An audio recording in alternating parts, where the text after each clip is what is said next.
Which young players are in a perfect position to step up while the big boys are at the World Baseball Classic? Let's talk about it right here on Locked On Giants.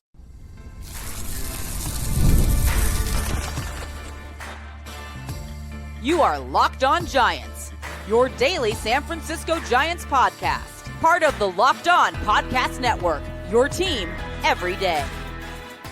What's up, y'all? I'm Alan Stiles. Welcome to Locked On Giants, part of the Locked On Podcast Network. Now, thanks to you, the #1 sports podcast network. On the show, we provide daily episodes Monday through Friday, talking about the San Francisco Giants in a way that combines passion, analytics with the eye test, and a little bit of fun. I'm from the Bay, but I live in Sacramento now, and I host a show on Sacktown Sports 1140, as well as emceeing Sacramento River Cats games. All in all, I'm lucky enough to cover a team I've been a fan of all my life. Today, we are discussing the pressure that Logan Webb may face while at the World Baseball Classic and which Giants players are poised to step up during spring training while the big boys are at the WBC tournament. Victor Bericoto, a profile on him. He has been balling out for the Giants in the outfield. And last but not least, opportunities for other guys. Who should be the one or who should be the ones to step up throughout the next couple weeks here? Today's episode is brought to you by MLB The Show 26. Visit MLBTheShow.com/LockedOn and use code LOCKEDON to unlock a pack for use in Diamond Dynasty. Pre-order now, available March 17th on PlayStation 5, Xbox, and Nintendo Switch. Rated E for everyone. Okay, so the veterans on the team and kind of the bigger names of the Giants, they are headed to the World Baseball Classic to represent their respective countries and see if they can bring home the title. Logan Webb is one of the premier names here, and the Giants are in a tough spot because Logan Webb might be the workhorse for Team USA. This is from Andrew Baggerly with Team USA's rotation in flux. Logan Webb becomes more important than ever. So basically, Baggerly is breaking down that the Giants, they don't really have decisions to make because to start off the tournament, everything kind of lines up with what Logan Webb was already planning to do. As we get deeper in the tournament, there might be a day here, a day there where Logan Webb wouldn't have as much rest as he typically would have, along with the fact that other guys like Tarek Skubal, for example, he's only throwing one pool play game. So the pitching staff for Team USA, they got Clayton Kershaw, but this is kind of a last go round tour for him. They don't expect him to eat up a bunch of innings. A lot of pressure is going to be on Logan Webb to come through and pitch for long periods of time. So the Giants are in kind of an interesting spot there. And obviously they want to give Logan Webb as many chances as possible to win and play at the highest level, something that he hasn't really been able to do as far as the playoffs are concerned. So, everybody has to be on the same page here. This is what Logan Webb said. I'm going to see it through. I'll be there the whole time. And he said, I want to be there the whole time with the guys. Like I said, some other players like Tarek Skubal, who is up for that contract, Logan Webb even said, hey, that's a different situation with what he has going on. So I can't really blame him for that. Tony Vitello says everything that the Giants had laid out for him, it's almost on par with what's going on. There's one day that flips. I think that's an added day in there. Otherwise, it's the same schedule he'll be on with us. Scuba will do his thing for an outing. And like I said, the U.S. will like their chances in that one. And of course, whenever Webby's got the ball for them, we'll have it on in here and be cheering on like we were for the Olympic hockey match. And like I said, Webb said, I'm not in Tarek's shoes. I can't really speak to that. So, he's got to do what he's got to do. And with where the Giants are right now, I would be watching this, obviously cheering them on, but it's not really about pool play. Once you get into the tournament and the single elimination, that's where I think some decisions will have to be made. And this isn't specifically a Giants thing. This is for all of the Major League Baseball teams that have sent their big name players out there. I think the difference is Logan Webb, his importance. We always have an argument about most valuable player. And a lot of times there is an argument when somebody's on a bad team, right? Because MVPs never win if the team isn't great. But a lot of people will say, hey, well, that team is a 6 seed, right? If that team didn't have X player, they wouldn't even be in the playoffs versus a team that, for the Dodgers, for example, a team like the Dodgers where, hey, if they didn't have Shohei, they wouldn't be as good, but they'd still be really, really, really good. And maybe Shohei's a bad example, but a guy that's having a good season for a really good team, Mookie Betts, whoever it is, how do you measure that? Or if the Dodgers didn't have a Yamamoto or somebody like that, how do you measure that? We know how important Logan Webb is to this pitching staff, right? So you look at some of the other staffs that are sending pitchers out and some of the other teams that are sending players out, they're all very important. Don't get me wrong, right? If the Dodgers, for some, a disastrous reason, lost Shohei, trust me, I am not saying that is not something that would destroy the Dodgers or put them in a really tough spot. But if the Giants had to go through a season without Logan Webb, I mean, the whole thing would just be a waste of time. Off the top of my head, I mean, the whole thing would be a waste of time. The Dodgers would still be in the playoffs. They might even still be a top 3 favorite to win it. But the Giants without Logan Webb, you're dumpster diving. The Giants without Logan Webb, we're looking at, the Giants have the number 4 pick in this season's draft. We're looking at something maybe even better next season if you don't have Logan Webb. So that is going to make this whole thing a bit sticky as we go on here. But, communication is key with all of these things. I know that the way Logan Webb throws, he doesn't put a ton of pressure on his arm, which is how he is able to throw so many innings. But when that is your starter, your ace, your number 1 guy, I'm sure the Giants are going to be watching, maybe with one eye open there. And, there are going to be certain things that they adhere to. Maybe it's the amount of innings if he does throw, or they get into the elimination games. Hey, no matter what, you're done at 6, even if this is for the championship, whatever the case may be, decisions are going to have to be made. And, hopefully the U.S. team is still able to overcome and win the whole thing. And they get some help from other guys that are going to hop in there because, yeah, it's just kind of funny timing the way this whole thing works. I think I understand why they do it like that, because you can roll it in to spring training and say, hey, this is kind of just part of your spring training as well. There's just going to be certain lines, some of these teams that go 1-2 barbecue, they're not going to have an issue because they're not going to be in for very long and everybody's just going to head back to spring training. Some of the teams like the US, like Japan, like the Dominican Republic that are going to make it deeper, they have a kind of different decisions that they will have to make based on how far they go, how deep of a run they make, and where their priorities kind of are right now. On the other side, let's discuss Victor Bericoto. There's been something going on very bizarre on Google, and I got to the bottom of it. Please let me know if you've been dealing with this as well. More Locked On Giants coming up. College basketball is nonstop. Big games, tight spreads, momentum swings every single night. From early tip-offs to late-night West Coast shootouts, there's always action on the board. And now FanDuel is giving you a way to turn that energy into even bigger potential wins with the college basketball parlay profit boost. You can build any college hoops parlay you want. Rivalry games, ranked matchups, whatever fits my read. You can mix spreads, totals, and player props to match how you see the slate playing out. Then you can apply the profit boost and instantly bump up the potential payout. Look at the odds around your team and see if they're going over or under. Go safe, go bold, ride with the team you've been following all season. It's your parlay, your style, now with more upside behind it. Head to FanDuel.com to get started. That's FanDuel.com. FanDuel, play your game.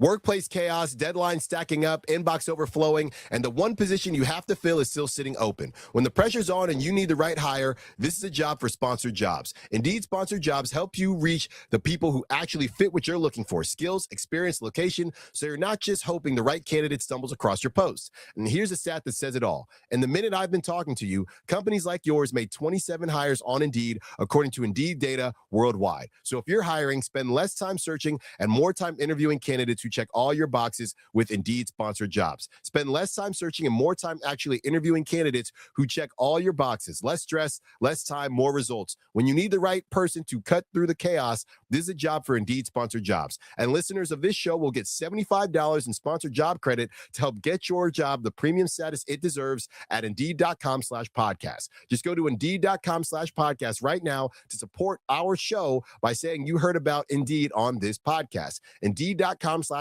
Terms and conditions apply. Need to hire? This is a job for Indeed Sponsored Jobs.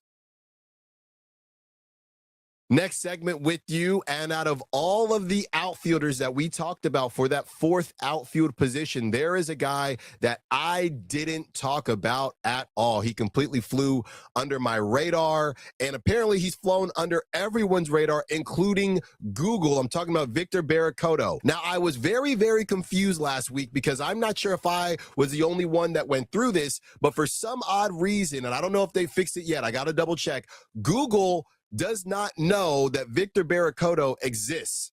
They think that Victor Bericoto is Victor Robles.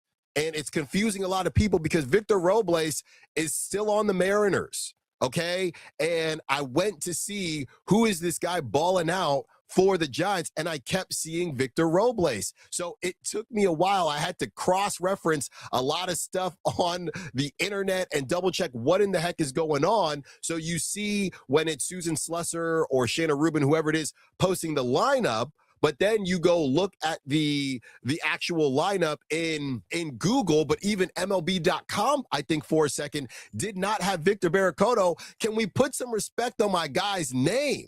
Okay, so they got to get it cleared up, but Victor Bericoto has been completely balling out for the Giants, and he's not somebody that I think a lot of people expected to do what he's doing right now, and all we can say is that he is a guy that we now need to keep an eye on. Obviously, it's going to be very hard for him to make the team, but he is sitting at, age 24. He just turned 24 out of Venezuela. Turned 24 in December. He's 6'1". He can play a little bit of all the outfield positions, and it even says first base, at least on Baseball Reference. He slipped through my cracks when he did make it to Sacramento. He only played 11 games. Yeah, 11 games. I was probably doing, some event on the field, whatever it was, but he played in 11 games for the Sacramento River Cats, and he is completely balling out right now, man. This is from Around the Foghorn. Giants non-roster outfielder is off to a blistering start. Giants fans know Bericoto well. He is one of the more tenured players in the organization. Signed with the Giants in 2018, 2019, along with Marco Luciano, Luis Matos. That was the same signing period. He has put up respectable numbers throughout his minor league career. 793 OPS with a 10.1% walk rate, 22.5% strikeout rate.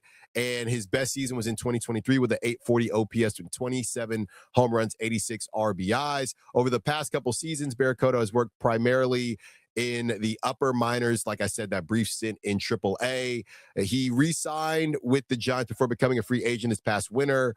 And Kyle Haynes said that they wanted to bring Bericoto back in because they just really liked what he has been doing. So he has been completely doing his thing. He leads the Giants in home runs. His second long ball was a grand slam against the Dodgers. Obviously, it's going to be tough for him to make the squad. But, at the very least, it's showing another option for the Giants where we may not have been looking before. I know I wasn't, maybe some of you were, but I know I wasn't. And for a lot of these guys, these are the opportunities that we were talking about. Maybe it's guys that we have mentioned all the time. Maybe it's not. In 12 Cactus League at bats, I believe he's playing today as well. But going into today, 6 hits, 9 RBIs. Okay, and obviously that grand slam is for sure going to help. But a lot of people, it's funny because that article is from Jeff Young, as he says, we're all kind of familiar with Victor Bericoto. I don't know that he was at the top of everybody's thought process. I'll just speak for myself because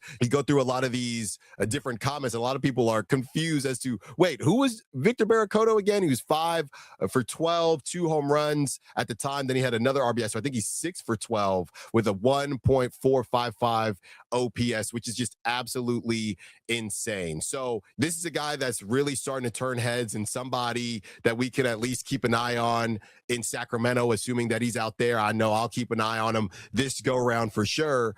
And as the season goes by and you never know what could happen, we know what's the deal with Luis Matos, and he's out of options, and Gerard Encarnacion, he's out of options as well. So who are going to be some of the guys that surprise us, that kind of take the bull by the horns if the bench names that we've talked about before. The Drew Gilberts, who suffered an injury, by the way, so that's not going to help his situation. Drew Gilbert has suffered an injury. A lot of guys were just a bit dinged up. I know Rafi Devers, he was dinged up as well. So these are the opportunities. I mean, just a second here. I know we're talking about Victor Bericoto, but terrible timing for Drew Gilbert with guys leaving for the World Baseball Classic. This is when you were supposed to get a bunch of ABs, right? As you're in the hunt for that last outfield spot. So, you know, tough timing for a guy like him. And then you see Victor Bericoto and some others, even Will Brennan had been balling out. We talked about Jared Oliva as well. So, you know, guys that we spend the whole offseason not talking about at all really showing up here. And it's still early in spring training, don't get me wrong,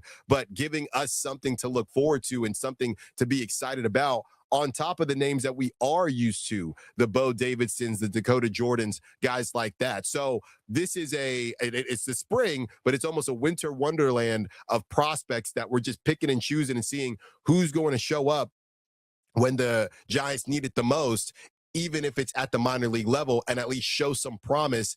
And as we always mention, with guys getting ready to get onto those top prospect lists, if you build that farm system up, when the Giants are now looking to make that move for a starting pitcher or somebody like that, well, now your farm system looks a bit stronger if you have guys that are 24, 25 years old that are starting to look MLB ready. So great stuff from Victor Bericoto. Hopefully he can keep it up. As I mentioned, I believe he is starting today.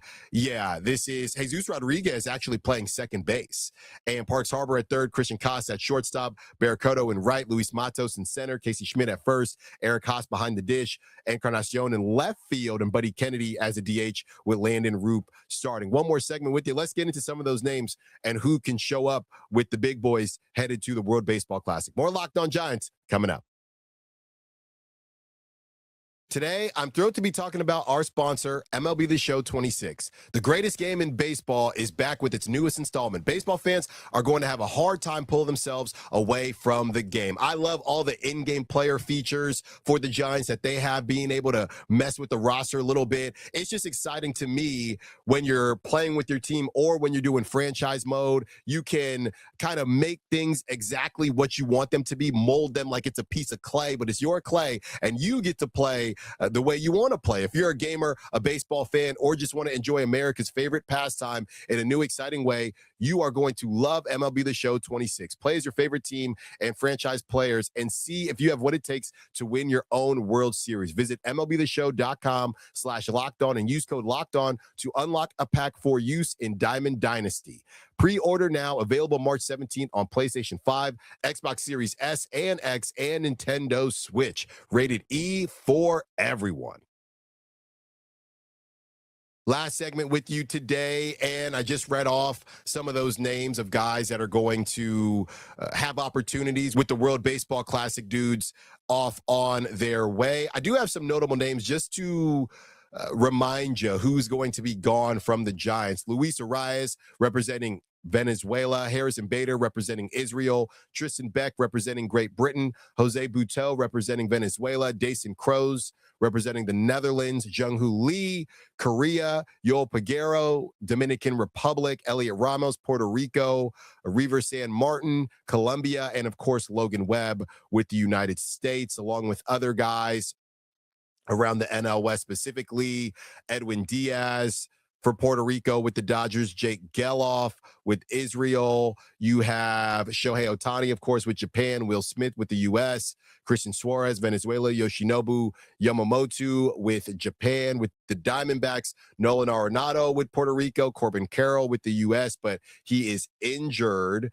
You have Geraldo Perdomo as well with the DR, Ketel Marte, the Dominican Republic too, Alec Thomas with Mexico, and yeah, the Rockies, they might be, nobody say any Rockies jokes. They're going to have some names as well, okay? The Rockies, you have, yeah, some smaller names, but you have some names for the Rockies as well. So they got some guys going, a decent amount of guys going to be making their way. So a lot of different teams are going to be sending guys. So this is going to get real fun because there's just going to be a lot of random names that I feel like we hear. Last but not least, the Padres, Xander Bogaerts, of course, Manny Machado as well, Mason Miller, Fernando Tatis, Wandy Peralta as well. So those are the big names for the Padres. Yeah, a lot of teams are sending a lot of guys, and that's what it's all about. It's going to be fun. So this leaves a lot of playing time to be looked at. Okay, it reminds me of back in the day, some of the guys that played football and baseball when the football guys were during season. Hey, those are reps that you typically wouldn't get, and then they show up and obviously they take those spots back, but it gives you more opportunities to get seen by the coaching staff and by the management, everybody that you want to see you, as well as, you know, seniors. They'll have showcases, things like that. So the sophomores get pulled up, or the double headers where, hey, the seniors, juniors, and seniors, they only have to play the first of the doubleheader. They go about their merry way, and then the second part of the doubleheader, some sophomores, some juniors get in there as well. So if you show up and you do what you got to do, I knew a guy, it was our freshman year, and I knew a guy, this was actually a freshman game, but it was a doubleheader because we had to make up something in the rain, whatever the case was. He hit 3 home runs on the day. 3 home runs on the day. Now, for whatever reason, the varsity coaching staff was there. We were the same age. For whatever reason, they were there. I don't know if they were getting ready to leave for their game or they were playing after us. I can't recall. But this dude hit 2 home runs in one game, 1 home run in the other, and he made varsity sophomore year.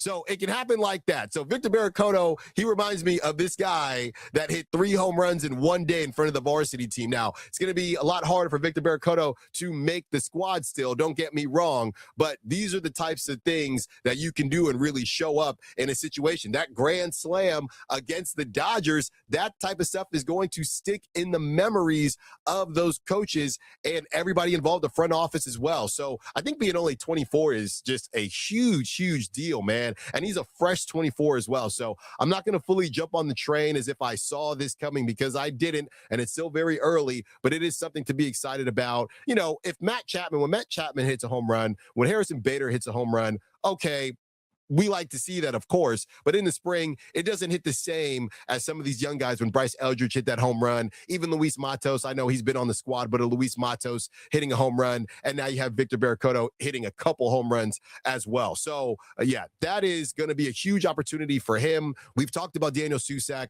We've talked about Eric Haas, the battle that they will have there as well. I think it is extremely fascinating that Jesus Rodriguez is playing second base. I know, you know, these games are not going to be looked at the same way because guys are missing. But Jesus Rodriguez, if you do remember me talking about him in the offseason, he is a bit of a utility guy. So is this somebody that we can slide in for whatever reason throughout the course of a season?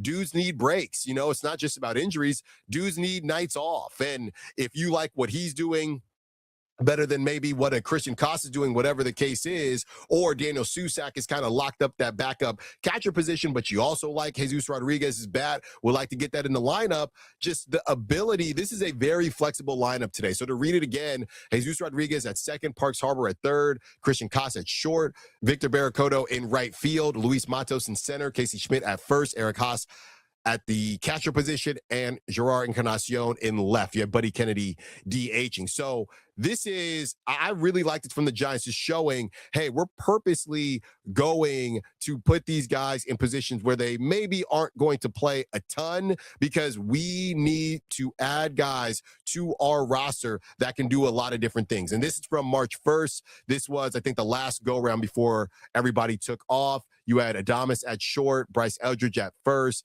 Casey Schmidt at second, Patrick Bailey catching, Matt Chapman at third, Grant McCray in right field, Jared Oliva in center. Now, it's interesting that you didn't have McCray in center there. Tyler Fitzgerald in left field. I told y'all he's been playing some left field, and Encarnacion at DH. So Encarnacion, to me, it seems like he is really close to locking up that fourth outfield position, right? Or at least very similar to Daniel Susac. This is what the Giants think is going to be the case, and this is what the Giants think could help them at least to start out, right? To have that power bat. Now, it's still early, but I would say maybe next week is when we'll start fully looking. I know I talked about Bericoto's numbers, but that's when we'll really start looking at the body of work. I like to look at guys once they have about 20 at-bats before we start, you know, saying who's hot, who's not, things like that, because clearly Encarnacion's been getting a ton of playing time. He's going to get even more. So he's got to start to do something with this to make sure he locks down that fourth, fifth outfield position, whatever you want to call it, utility, first base, corner spot, however you want to say it. Thanks for listening to Locked On Giants. Thank you for watching Locked On Giants. Be sure to follow me on social media at @_Styles Files, Styles with an I. If you never miss an episode, the Everydayer Club is for you. Get Discord access with me, and we can continue the conversation, get even deeper on what the Giants have going on. We appreciate you. We are off to a great start, and we will talk to you tomorrow. Until then, peace.